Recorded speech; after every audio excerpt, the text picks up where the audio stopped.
இன்று நாம் நமது தமிழ் மண்ணை பற்றி பார்க்க போறோம். நமது தமிழின் வரலாறு சொல்வதற்கு இந்த பிறப்பு போதுமா? இந்த பிறப்பு பத்தாது. அடுத்த பிறப்பு எடுத்து வந்தாலும் பத்தாது. அப்படிப்பட்டதில் ஒன்றுதான் நமது தமிழின் வரலாறு. அந்த வரலாற்றை ஒவ்வொரு நாளும் ஒவ்வொரு காட்சியாக பார்ப்போம். இன்று முதல் தமிழ்நாட்டின் சிறப்பு தொடங்குகிறது. தமிழ்நாடு இன்று ஒரு அரசியல் மாநிலமாக நாம் அறிந்திருப்பது போல் தொடக்க காலத்தில் உருவானதல்ல.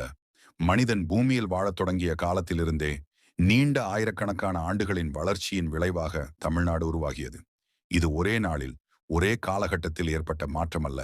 மனித வாழ்வு, இயற்கை சூழல், காலநிலை, நில அமைப்பு ஆகிய அனைத்தும் இணைந்து உருவாக்கிய நீண்ட வரலாற்றின் பெயரே தமிழ்நாட்டின் தொடக்க காலம். மனிதன் முதலில் இயற்கையுடன் போராடி வாழ்ந்த காலத்தில் அவன் வாழையற்ற இடங்களை தேடி அலைந்தான். உணவு, தண்ணீர், பாதுகாப்பு ஆகியவை கிடைக்கும் பகுதிகளில்தான் அவன் தங்கி வாழ முடிந்தது. அந்த வகையில் இந்திய துணைக்கண்டத்தின் தெற்கு பகுதி, குறிப்பாக இன்றைய தமிழ்நாடு பகுதி, மனித வாழ்வுக்கு மிகவும் ஏற்ற நிலப்பரப்பாக இருந்தது.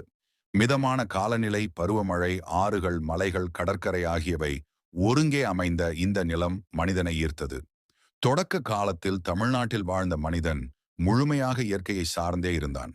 காடுகளில் வாழ்ந்து வேட்டையாடி கிழங்குகள், கனிகள் போன்றவற்றை சேகரித்து தனது வாழ்க்கையை நடத்தினான். இந்த காலகட்டத்தில் மனிதனுக்கு நிலையான குடியிருப்பு இல்லை.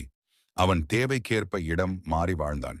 ஆனால் காலப்போக்கில் இயற்கையை புரிந்து கொள்ள தொடங்கிய மனிதன் ஒரே இடத்தில் தங்கி வாழ முடியும் என்பதை உணர்ந்தான். இதுவே தமிழ்நாட்டின் தொடக்க கால வரலாற்றில் மிக முக்கியமான திருப்புமுனையாகும்.